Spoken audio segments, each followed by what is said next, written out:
10 বা 15 মিনিটের পর কমিউনিটি সেন্টারে পৌঁছালাম। আগে থেকেই বরপক্ষরা এসে পড়েছে। আমি সমুদ্র ভাইয়ের গাড়িতে করে এসেছি। উনি যে এত শয়তান জানতাম না। সারা গাড়ি আমাকে লজ্জা দিয়েছে। কমিউনিটি সেন্টারে কঠিন সিকিউরিটি। একজন এমপি এই সেন্টারে কিছুক্ষণ থাকবে, সিকিউরিটি তো হবেই। আমরা গাড়ি থেকে নামলাম। কনে পক্ষকে নিতে বরপক্ষের শোরগোল পড়ে গেল। মুনতাহা আপুকে নিয়ে সবাই এগিয়ে গেল। আমি পা বাড়াতেই সমুদ্র ভাইয়া আমার হাত চেপে ধরল, বলল, এই কোলাহল শোরগোলে তোর যার দরকার নেই, আমার সাথে এখানে দাঁড়িয়ে থাক, দাঁড়িয়ে থেকে সব কিছু দেখ। এমনি তো আমার এরকম মহল পছন্দ নয়, তাই আমি সমুদ্র ভাইয়ের পাশে গাড়িতে হেলান দিয়ে দাঁড়ালাম। সবাই শোরগোলে ব্যস্ত, আমাদের দিকে কারো নজর তেমন একটা নেই। আমি সমুদ্র ভাইয়া থেকে সামান্য দূরত্ব বজায় রেখে দাঁড়িয়ে দাঁড়িয়ে সব কিছু দেখছি। হঠাৎ সমুদ্র ভাইয়া আমার কোমর ধরে তার দিকে টান দিতেই আমি তার বাহু ডরে গিয়ে আবদ্ধ হলাম। সমুদ্র ভাইয়ের দিকে তাকাতেই তার মুখে বাঁকা হাসি। আমি সমুদ্র ভাইয়ের থেকে সামান্য দূরত্ব বজায় রেখে দাঁড়িয়ে দাঁড়িয়ে দেখছি। হঠাৎ সমুদ্র ভাইয়া আমার কোমর ধরে তার দিকে টান দিতেই আমি তার বাহু ডরে গিয়ে আবদ্ধ হলাম। সমুদ্র ভাইয়ের দিকে তাকাতেই তার মুখে বাঁকা হাসি। সমুদ্র ভাইয়ের মুখের দিকে তাকিয়ে আসছি, ভাবছি এই বজ্জাত ব্যাটার মতলবটা কি? মুখে এমন শয়তান মার্কা হাসি কেন? কোমরে হালকা স্লাইড করছে। আমার ভেতর শিহরণ বারবার জাগছে। তবুও চোখের ইশারে জিজ্ঞেস করলাম, ব্যাপার কি? সমুদ্র ভাইয়া হালকা ঝুঁকে কানের কাছে ফিসফিস করে বলল, একটা চুমু দে তো ঠোঁটে। তোর লাল লাল টকটকে ঠোঁট দুটো দেখে আমার কখন থেকে এই ঠোঁটের স্বাদ নেওয়ার জন্য মন আকুপাকু করছে। মন চাচ্ছিল যখন তখন সবার সামনে খেয়ে বসি। দ্রুত দে তো, আমার আর তর সইছে না। আমি কি এহ জগতে আছি নাকি পরলোক গমন করছি? না, সামনে যেহেতু এই বজ্জাত ব্যাটা দাঁড়িয়ে আছে, তাহলে আমি ঠিকঠাক দুনিয়াতে আছি। শুধু সাময়িক সময়ের জন্য অক্কা পেয়েছিলাম। সমুদ্র ভাইয়ের দিকে বড় বড় চোখ করে তাকালাম। এবার এই ভরা লোক সজ্জার ভেতর আমার চোখ দুটো কোটর থেকে বের হয়ে ঠিকই আসবে। নেত, খেলতাম না। শুনছনি নির্লজ্জ ঠোঁট কাটা বেহায়া ব্যাটার কথা? কয় কি, তাহার চোখে আমার ঠোঁট নাকি মিষ্টি সুস্বাদু ফল, যেটা স্বাদ নেওয়ার জন্য তাহার মন চার পায়ে লাফাচ্ছে। আমি কোমর থেকে তার হাত সরানোর চেষ্টা করছি, সাথে এটাও চেষ্টা করছি তার আবদ্ধ বাহুবন্ধন থেকে মুক্ত হতে। কিন্তু আমার এই চেষ্টায় এক বালতি পানি ঢেলে তিনি এই খোলা আকাশের নিচে আমার ঠোঁটে তার পরশ এঁকে দিল। আকস্মিক কাছে আসাতে আমি সেকেন্ড 5-7 মিনিট স্থির হয়ে দাঁড়িয়ে রইলাম। হঠাৎ কারো কণ্ঠস্বর পেয়ে দুজন দুদিকে ছিটকে পড়লাম। এই পাশ দিয়েই একজন বৃদ্ধ পুরুষ যাচ্ছিল। তিনি বলে উঠল, সি সি সি, আজকাল মাইয়া শ্যামরাগুলোর লজ্জা শরম নাই? লজ্জা শরমের বালাই খেয়ে বৈশা আছে, খোলাখুলি এইখানেই শুরু করে দিচ্ছে। তো গোলাইগে রুম নাই? আহ, কি জামানা আইলো। এখন দূরে সরসাও কেন? আমি মানুষ ডেকে আনতাছি। ওই যে টিভিতে কি দেখায়, ক্যামেরা মানুষ নিয়ে আইতাছি, তারপর করো। সমুদ্র ভাইয়ের দিকে তাকালাম। উনি দু চোখ ছোট ছোট করে বৃদ্ধার দিকে তাকিয়ে আছে। সমুদ্র ভাইয়ের মতিগতি খুব একটা ভালো দেখছি না। ওনার যেই কথা সমুদ্র ভাইয়া যেন শুনতে পায়, সেটুকু আওয়াজে আমি বিড়বিড় করে বললাম, এখন মজা লাগতেছে কথা শুনতে? সেই স্বাদ নেন, এখন বলেন কথার স্বাদ এত মজা কেন? আমার কথার উত্তর না দিয়ে সমুদ্র ভাইয়া বৃদ্ধাকে উত্তর দিল, তুমি বুড়ো দাদু, শেষমেশ কাবাবের হাড্ডি। আহ, এটা মোটেও ভালো নয়। যাজ্ঞে, বিজ্ঞ মানুষের মতো ভাব নিয়ে শোনো দাদু, তোমার তো বয়স বেশি হয় নাই, হলে 55, বড় হলে 60। তুমি তাও চোখে দেখো না, বড্ড কষ্ট পেলাম। চোখে চশমা ব্যবহার করো। তুমি এই ভুল রাস্তা দিয়ে চলে এসেছ, ভুল কিছু দেখেছ। যা দেখেছ সব মিথ্যা। তোমার মন নষ্ট, চোখ নষ্ট, ভুলে যাও। আমি এ লক্ষ্যে নিয়ে কখনোই পারি নাই। সব দোষ তার, কিন্তু অজুহাতের কাঠ গড়ায় বৃদ্ধার দোষ। হায় কপাল, এখানে থাকার চেয়ে পালানো উত্তম। পা বাড়িয়ে বৃদ্ধা থেকে 2 কদম আগে সমুদ্র ভাইয়া আমার পিছনে বৃদ্ধা আবার বলে উঠল, এই দাঁড়াও দাঁড়াও, তুমি এমপি সমুদ্র শেখ না? আরে হ্যাঁ, তুমি তো এমপি হয়ে তুমি মাইয়াগো লগে চুমাচুমি করছো? সোনার দেশ কোন নদীর তীরে ডুবলো? সমুদ্র ভাই বলল, যা দুষ্টু, সোনার দেশ উন্নয়নের জ্বরে ভেসে পদ্মা সেতুর উপরে দৃশ্যমান হয়েছে, ডুবছে কই? বুড়ো বেটা চশমা পড়বা। আর এই মাইয়া আমার বউরে চুম্মা দেই নাকি অন্য কিছু করি? জলে কা, যাও দাদির কাছে যাও। আর হ্যাঁ, বর্তমানে আমি এমপি সমুদ্র শেখ নই, আমি এই মাইয়ার জামাই সমুদ্র শেখ। আরও কিছু বলার আগেই এই ঠোঁট কাটা ফটফট করা পুরুষটার হাত ধরে টানতে টানতে এখান থেকে আপাতত কেটে পড়লাম। উনি মারাত্মক ধরনের বিপজ্জনক, অ্যাটম বোমার থেকেও ভয়ঙ্কর নিউক্লিয়ার বোম, ঠাস ঠাস যেখানে সেখানে ফোটে। অন্যদিকে বৃদ্ধা লোকটি ভাবুক দৃষ্টিতে আমাদের দিকে তাকিয়ে রইল, যতক্ষণ না তার চোখের আড়াল হলাম। সমুদ্র ভাইয়া আর আমি সেন্টারের ভিতর ঢুকতেই বরপক্ষের লোকেরা সমুদ্র ভাইয়াকে স্পেশাল গেস্টের ট্রিটমেন্ট করা শুরু করলো। সমুদ্র ভাইয়া আমার হাত শক্ত করে ধরে রেখেছে। বেটা হাতটা তো স্যার, এখান থেকে আমি কেটে পড়ি। সমুদ্র ভাইয়া আমাকে বড়দের সাথে বসিয়ে দিয়ে গেল, যাওয়ার আগে বলে গেল, শাড়ি পরেছি, বেশি যেন লাফালাফি না করি। উনি আর আমার ভাইয়া একটু কাজে বের হচ্ছেন, শীঘ্রই ফিরবেন। অনেকক্ষণ ধরেই চুপচাপ বসে আছি। হলুদ মেহেদির কার্যক্রম চলছে, আমি বসে বসে দেখছি সব। কয়েকবার সহ মারিয়া সহ বাকিরা ডেকেছে, আমি যাই নাই। এমনিতেই আমার কোলাহল পছন্দ নয়, তাই অনুষ্ঠানে বসে থেকে এনজয় করাই বেটার অপশন আমার কাছে। বড়দের সাথে বসলে ঝামেলা শেষ নেই, কত প্রকার বিশ্ব রেকর্ডের কথা মহিলাদের পেটে থাকে, তাই এখানে ভালোই জানা যায়। কার মেয়ের ভাইয়ের বউ চলে গেছে অন্যের বেড়ার লগে, কার বউ পাগল, কে কয়টা শাড়ি কিনলো, বাহ কত কি। ক্যাসেটের মতো চলতেই থাকে, থামাথামির নাম নেই। হঠাৎ করে মারিয়া এসে আমার পিছনে দাঁড়ালো। এর মাঝে চেনানি জানানি একজন মহিলা আমায় দেখে উঠল, তারপর বলল, মাশাআল্লাহ।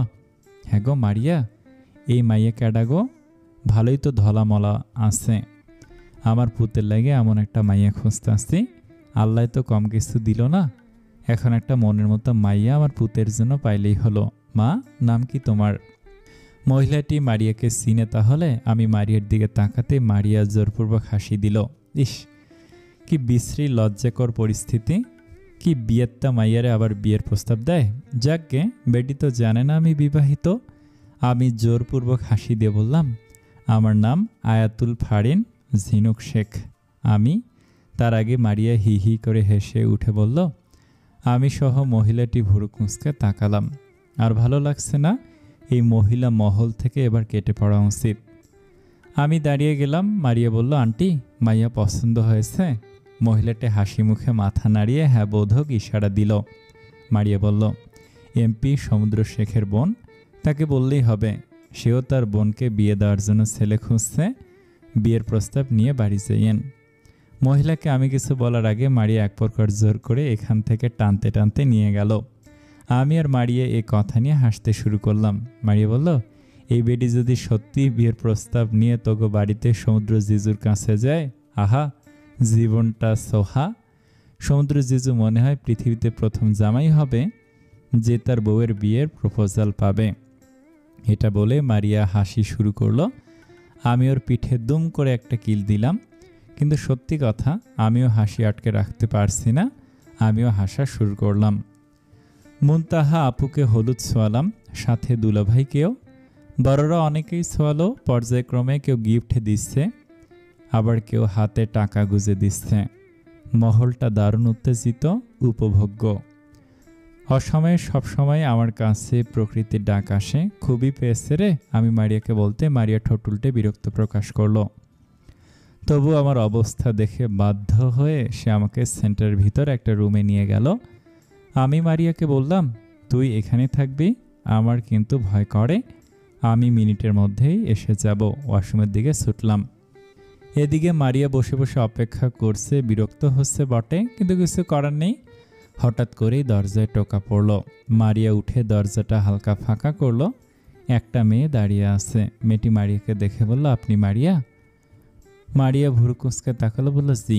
মেয়েটি হেসে বলল, আপনার ভাই মেহেরাব আপনাকে সেন্টারে যেতে বলেছে, সেখানে আর্জেন্ট কি যেন হয়েছে। মারিয়া বলল, আমি পারবো না। মেয়েটি বলল, সেটা আপনার ব্যাপার। আমাকে বলল তোমাকে যেন এখনই ডেকে দেই, এটা না পেলে ছেলে পক্ষ ঝামেলা বাঁধাতে পারে, তাই বললাম। মারিয়া পড়ল বিপাকে। সে মেয়েটিকে বলল, আচ্ছা শোনো, তুমি এখানে 2 মিনিট দাঁড়াবা প্লিজ, আমি যাবো আর আসবো, আমার বোন ভেতরে ওয়াশরুমে আসছে তাই।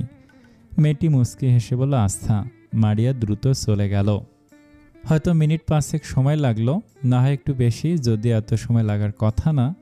কিন্তু আমি শাড়ি নিয়ে পড়েছি বিপাকে, এখানে কুচি খুলে গেছে, এটা সামলিয়ে ধরে রুমের ভেতরে আসলাম। মনটা খারাপ হয়ে গেল। মারিয়া এখানে নেই, ও আমাকে একা রেখে চলে গেল, আমার থেকে অনুষ্ঠান বড় হয়ে গেল, মনে মনে কষ্ট লাগছে। ওর সাথে কয়েকদিনের জন্য আরই কথা বলবো না।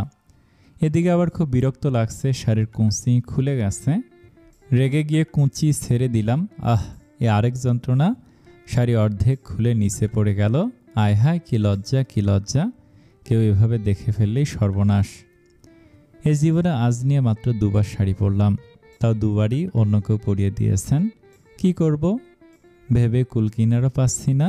আইডিয়া, এ যুগে কেউ শাড়ি পরতে পারে না, তা কি করে হয়? আমি মোবাইল খুলে ইউটিউবে চলে গেলাম। শাড়ির ভিডিও সার্চ দিতে কত কত ভিডিও একটা ওপেন করে পড়া শুরু করলাম। যদিও এটা নিজ হাতে পড়া আমার প্রথমবার ছিল, তবু মন্দ হয় নাই, আপাতত চলবে। ইস, কত লেট করে ফেলেছি। যাই হোক, দ্রুত রুম থেকে বের হতে পারলেই বাঁচি।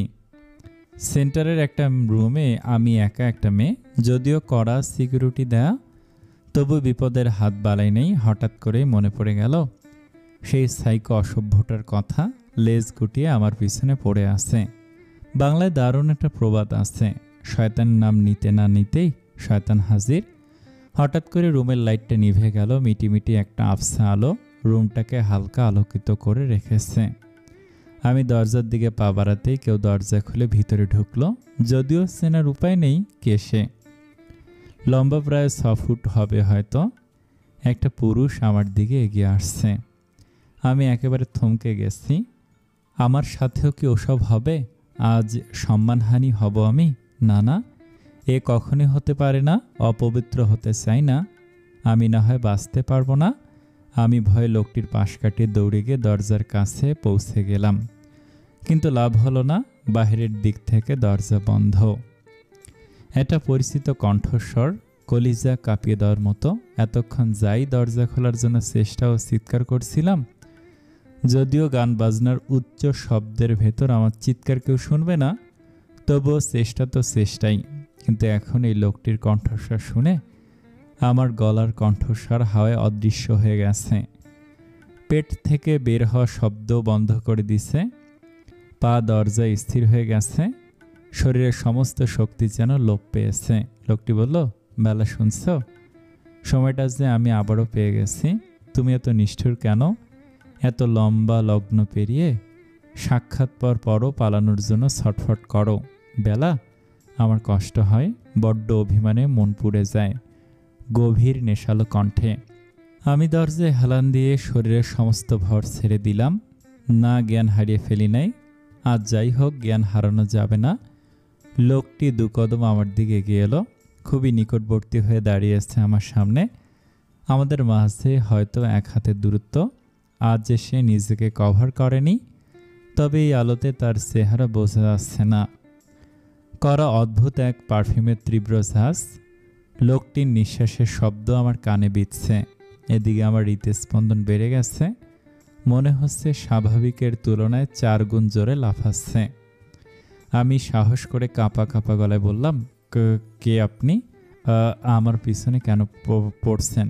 লোকটি বলল, উফ বেলা, কি মিষ্টি কণ্ঠস্বর তোমার। কলিজা ঠান্ডা হয়ে গেছে। এতদিন তো এটাই চেয়েছি, তুমি আমার সাথে কথা বলো। তোমার কণ্ঠস্বর সামনাসামনি থেকে শুনবো। ধন্যবাদ বেলা। কে বেলা? আপনি দূরে সরুন। লোকটি বলল ফিসফিসিয়ে, আমি প্রেয়সীকে না পাওয়া এক বদ্ধ উন্মাদ। সরি প্রেয়সী, তোমাকে শুয়ে দেখার উন্মাদনা আজ আমি থামতে পারছি না। একটু শুয়ে দেখি। বলার সাথে সাথে আমার গালে লোকটির স্পর্শ। ঠান্ডা কিছুর পরশ পেতে কেঁপে উঠলাম। ভয়, রাগ, ঘৃণা সব একত্রে মিশ্রিত হয়ে গেল। শরীরের সমস্ত শক্তি দিয়ে লোকটিকে ধাক্কা দিলাম। আকস্মিক ধাক্কা পেয়ে সে সামলাতে পারল না, নিচে পড়ে যেতে যেতে নিজেকে সামলিয়ে নিল। আমি চিৎকার করে বললাম, আমাকে ছুবেন না, আমি কোনো বেগানা পুরুষের ছোঁয়ার বস্তু না, আমাকে ছুবেন না, ছুবেন না, আমার নিজেকে ঘৃণা লাগছে। কান্না করতে করতে দুহাত দিয়ে নিজের মুখমণ্ডল আড়াল করে হাঁটু করে বসে পড়লাম।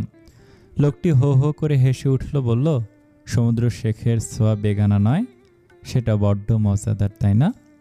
খোলা আকাশের নিচে চুমু খেতে পারো, রাতের মেঘ বৃষ্টিতে গভীর চুম্বনে আবদ্ধ হয়ে স্পর্শকাতর স্থানে ছোঁয়া নিতে পারো, নানুবাড়ি দুজন এক রুমে এক বিছানার রাত নির্বাহ করতে পারো, দূর অদূরে গ্রামে নির্জন বাড়িতে থাকতে পারো। এত কিছু আমি বদ্ধ উন্মাদ প্রেমিক কি করে মানতে পারি বলো?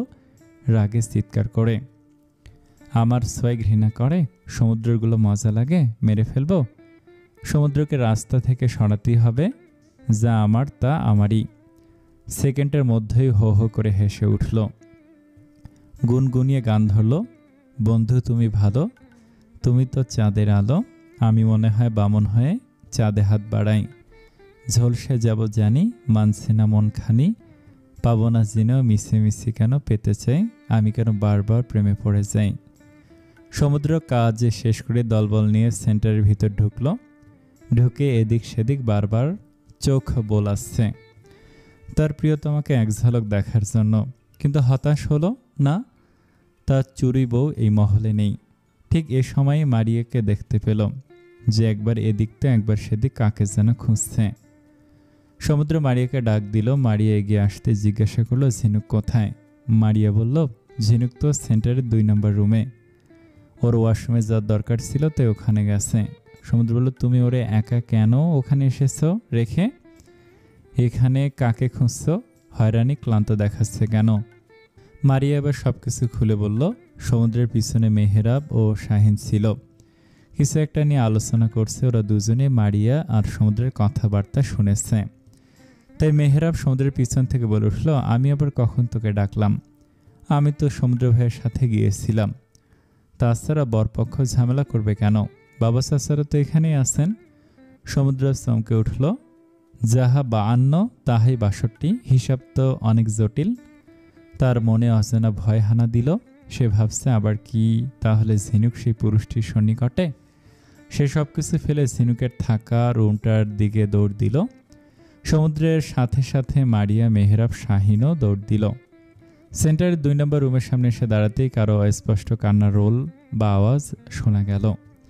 সমুদ্র থমকে গেল, হৃদ স্পন্দন বেড়ে গেল, বুকের ভেতর ঝড়ের পূর্বাভাস পাওয়া গেল। হঠাৎ সমুদ্রের নজর কাড়ল ফ্লোরের ওপর থাকা সিরকুটটি, যা চকচক করছে। রেখে যাওয়া ব্যক্তিটি এমন করেই রেখেছে যেন সিরকুটটি চোখে পড়ে। সে হাত দিয়ে উঠিয়ে সিরকুটটা পকেটে ভরে নিল।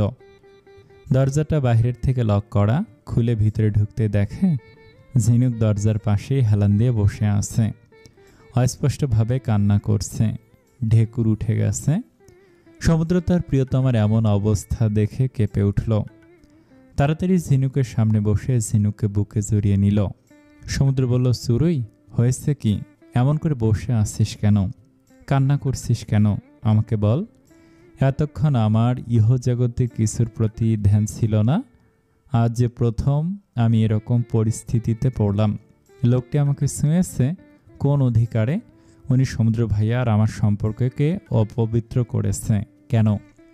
সমুদ্র ভাইয়ের উপস্থিতি টের পেতে আমি তাকে জড়িয়ে ধরলাম। কান্না করতে করতে সবটাই খুলে বললাম। আজ আমি ভয় পাই নাই তেমন, কিন্তু অপ্রত্যাশিত ছোঁয়ায় আমি ভেঙে পড়েছি। একটা মেয়েকে তার বিরুদ্ধে ছোঁয়া, এটা মেয়েটার জন্য কতটা কষ্টকর, যার সাথে ঘটে সেই বুঝে। সমুদ্র ভাইয়া আমার চোখের পানি মুছে দিয়ে আমার গালে একটা চুমু দিল। বলল, তুই কখনোই আমার কাছে অপবিত্র হবি না, আমি তোকে বিশ্বাস করি চুরুই। সমুদ্র ভাইয়ার সাথে সাথে যে আমার ভাই এ রুমে আছে, আমার তা খেয়াল ছিল না। এতক্ষণে আমার কান্না থেমে গেছে। ভাইয়ার আগে দরজাতে একটা লাথি মারল, সেটা অনেকটাই বিকট আওয়াজ হলো। আমি কেঁপে উঠলাম। সমুদ্র ভাইয়া হাতটা মুষ্টিবদ্ধ করে রাগ নিয়ন্ত্রণ করছে। আমি সব পেরিয়ে ভাইয়ের দিকে তাকালাম। শাহিন বলল, ওর এত বড় সাহস, ও তোর গালে স্পর্শ করেছে সমুদ্র, এই তোর পাওয়ার? এখন পর্যন্ত বেরি করতে পারলি না, কুত্তার বাচ্চাটার কেটা। মেহরাব বলল, ভাই তুমি শান্ত হও, কিভাবে বের করব? নাজিম ভাইয়াও পারছে না। এটা যেহেতু পারিবারিক ঘটনা, হুট করে কাউকে ইনভেস্টমেন্টের জন্য ইনভলভ করা সম্ভব নয়। সমুদ্র ভাইয়ের পেছনে সারাক্ষণ মিডিয়ার লোক লেগে থাকে। এর আগে সমুদ্র আর ঝিনুককে নিয়ে অনেক কিছুই ঘটে গেছে। সমুদ্র ভাইয়ের পিছনে এতই শত্রু। শাহিন বলল, তাই বলে ওরে ছেড়ে দিবি নাকি? ওর সাহস দেখে আমার পায়ের রক্ত মাথায় উঠে গেছে। মেহরাব বলল, ভাই কি বলবো, এমন আহামরি কোনো কুলও নেই, প্রচুর শার্প চিন্তা ভাবনা। একটা মানুষের হাত আরেকটা ছেলের হাত পা কেটে ফেলেছে, তাও কোনো হুদিস মিলছে না। শেখ রংমহলে ঢুকে ঝিনুকে সিরকুট দিয়ে গেছে। কত বড় কলিজা, কেন যেন হিসেব মিলছে না, গোলক ধাঁধায় আটকে আছে সব। সমুদ্র বলল, এবার মিলবে। এই সেন্টারে সব কিছু নিয়ন্ত্রণে রেখেছি আমি জানতাম এরকম কিছু একটার সম্ভাবনা 99%, কারণ প্রতিবারই ও লম্বা সময়ের পর হাজির হয়, কারণ ও প্ল্যান ছাড়া কোনো কিছুই করে না। তাছাড়া ঝিনুক যা বলল তার মানে ও নজর রাখছে আমাদের। এত কিছু ওর জানার কথা নয়। নিশ্চিত এমন কেউ আছে যে আমাদের কাছেই চেনা অথবা মুখ চেনার মধ্যে যে ওরা সাহায্য করছে। সমুদ্র ভাইয়ের কথায় যুক্তি আছে, লোকটি আমাদের প্রতিটি পদক্ষেপ সঠিকভাবে বর্ণনা করছে। আমি চোখের পানি মুছে সমুদ্র ভাইকে বললাম, আপনি ঠিক বলেছেন। আপনারা আসার মিনিট 5 আগে ও এখানে দাঁড়িয়ে আমাকে বলছিল সব কিছু। হঠাৎ করে মোবাইল বেজে উঠল, ও সময় ব্যয় না করে জানালা দিয়ে চলে গেল। এই সেন্টারের সব কিছু আপনার নিয়ন্ত্রণে, তাই না? তার মানে কে কে অনুষ্ঠানে আসছে সব কিছুর লিস্ট আছে। অপরিচিত কেউ তো অনুষ্ঠানে আসতে পারবে না। সমুদ্র ভাই কিছুক্ষণ ভাবলো, তারপর মারিয়া সহ আমাকে মা চাচিদের সাথে গাড়িতে উঠিয়ে দিল। অনুষ্ঠান যেহেতু শেষের পথে, তাই সবাই যার যার মতো চলে যাচ্ছে। আমরাও বাড়ির দিকে রওনা দিলাম। আমি গাড়ির পাশে হেলান দিয়ে শুধু ভাবছি। সমুদ্র, নাজিম, মেহরাব আর শাহিন সেন্টারে আসা বড় কনে উভয় পক্ষের লিস্ট চেক করল। অপরিচিত কাউকেই পেল না। তারা সিসিটিভি ফুটেজ চেক করল। ঝিনুক মারিয়ে রুমে ঢুকলো। মিনিট 2 মধ্যে একটা মেয়েকে দেখলো যে এদিক সেদিক তাকিয়ে সোজা 2 নম্বর রুমে এলো। মারিয়ার সাথে কথা বলল। মারিয়া যেতেই মেয়েটিও রুম থেকে বের হয়ে গেল। হঠাৎ লাইট নিভে গেল। একজন পুরুষকে আবছা আবছা দেখা যাচ্ছে যে 2 নম্বর রুমে ঢুকলো। সবাই সব দেখলো। কি বিচক্ষণ বুদ্ধিমান চিন্তা ভাবনা। সমুদ্র সহ সবাই সেন্টারের বাইরে চলে গেল। একই গাড়িতে 4 জন। শাহিন, সবকিছু তো নিয়ন্ত্রণে থাকার পরেও যে ব্যক্তির এত বড় কলিজা, সে কোনো সাধারণ মাপের খেলোয়াড় না। সমুদ্র, আমাদের আরও ভাবতে হবে। ও শুধু ঝিনুকের পিছনে নয়, আমাদের পরিবারের পিছনে পড়েছে। সমুদ্র মাথা নাড়িয়ে সায় দিল। এবার রহস্যটা কিছুটা খোলা খোলা লাগছে। হঠাৎ সমুদ্রের সিরকুটটার কথা মনে পড়ল। সমুদ্র পকেটে হাত দিয়ে সিরকুটটা বের করলো। একবার পড়ল, সাথে সাথে গাড়ির সামনে স্টিলের অংশটুকুতে ঘুষি দিল। সমুদ্রের হাত থেকে সবাই সিরকুটটা নিয়ে পড়ল। বাকি 3 জনের মুখের ভাবভঙ্গিমা কঠিন হয়ে উঠল। সিরকুটটাতে, মিস্টার সমুদ্র শেখ, এটাই ফার্স্ট, এটাই লাস্ট ওয়ার্নিং দিলাম। আমার বেলার থেকে দূরে থাকবি। ঘড়ির কাঁটা টিকটিক, এবার নিশানা অন্য কোথাও করব না। আমি প্রেয়সী পাগল, বড্ড উন্মাদ প্রেমিক বলছি। গুলিটা পয়েন্ট ব্লাঙ্ক থেকে তোর বুক বরাবর করব। বেলা শুধুই আমার, আর আমার জিনিস আমারই থাকবে। মেহরাব বলল, শালা কুত্তার বাচ্চা, শুধু পায়ে একবার সাইকোগিরি তোর পচা দিয়ে বের করব। নাজিম বলল, থাম থাম, ঘড়ির কাটার সময় সত্যি ঘনিয়ে এসেছে, তবে এবার আমাদের নয় ওর মুখোশ ছিঁড়ে ফেলার। যদি আমি শিওর না, তবে আমি একটা কুলু পাইছি, আর একটা বুদ্ধিও পাইছি। শোন সমুদ্র, 4 জনের মধ্যে বুদ্ধি তা ভাগ করে দিল।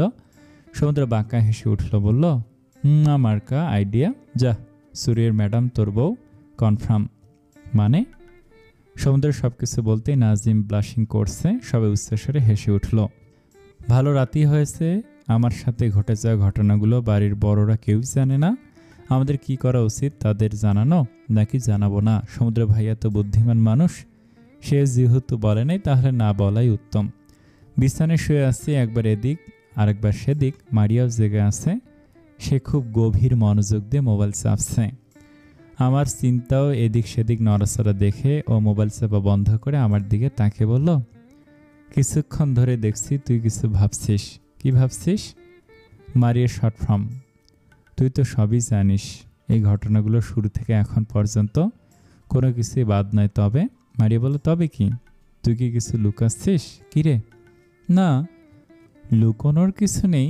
এরকম বদ্ধ উন্মাদ আমার পছন্দ না, তাই আহামরি কিছুই নেই লুকানোর। কিন্তু আমি ভাবছিলাম আজও নিজেকে কভার করে আসলো না কেন? ও আমাকে বেলা বলে ডাকছে কেন? মারি বলল, তুই কি ভাবছিস ওটা দেখলে চিনবি তুই? না, চেহারা দেখি নাই, চিনব কি করে? তবে ও তীব্র পারফিউম ব্যবহার করে। এরকম তীব্র ঝাঁঝওয়ালা পারফিউমের ঘ্রাণ আমি এইবার প্রথম অনুভব করেছি। কণ্ঠস্বরটাও কেমন যেন। খুব বেশি বয়সের হবে না, হয়তো 25 বা 26-এর উপর নিচ হবে। ও গুনগুনে একটা গান ধরেছিল, কি যেন গানটা? হ্যাঁ, মনে পড়েছে, বন্ধু তুমি ভালো, তুমি তো চাঁদের আলো। মারিয়া বলল, তাহলে তুই কি বলতে চাচ্ছিস ওই পারফিউমের গন্ধে আর এই গানের কণ্ঠস্বরে তুই তাকে চিনতে পারবি? হয়তো, আবার হয়তো না। মারিয়া আর আমি শুয়ে পড়লাম, এটা সেটা ভাবছি আর দুজনে কথা বলছি। এবার আমাকে আরো শক্ত হতে হবে। আমাকে নরম পেয়ে আমার ঘাড়ে উঠে নাচছে।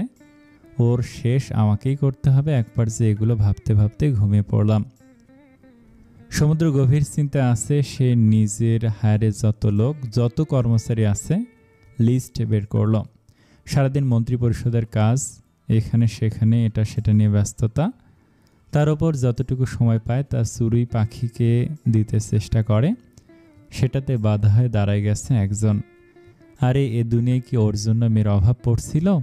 আর প্রকৃতির সবসময় কি সমুদ্রের উজারের সময় কাবাবে হাড্ডি ঢুকাতে হয়? দূর, এই যন্ত্রণা আর সহ্য হচ্ছে না। একবার এটা তো আরেকবার ওটা, ক্লু মিলেও মিলছে না। রাগে ল্যাপটপটা খাটের উপর ফিক্কে মেরে উঠে বারান্দায় চলে গেল। আকাশের দিকে তাকিয়ে আছে। আজ জ্যোৎস্নার আলো নেই, চারিদিকে নির্জীব পরিবেশ, থেমে থেমে আছে যেন তারাও সমুদ্র মনের পরিস্থিতি বুঝতে পারছে। আজ যে সমুদ্রের মন ভালো নেই, তার জিনিসের উপর অন্যের ছোঁয়া লেগেছে, কিন্তু সে অপারগ, পারছে না কিছু করতে। তাকে পেলে সমুদ্র 7 জন্মের নিদারুণ খেলা এক জন্মে দেখিয়ে দিত। সমুদ্র একটা দীর্ঘশ্বাস ফেলল, বিড়বিড় করে বলল, আজ আকাশে মন খারাপ। আকাশের বুকের জোড়া বেজোড়া মেঘগুলোকে খুব করে ছুঁয়ে দেখতে ইচ্ছে করে।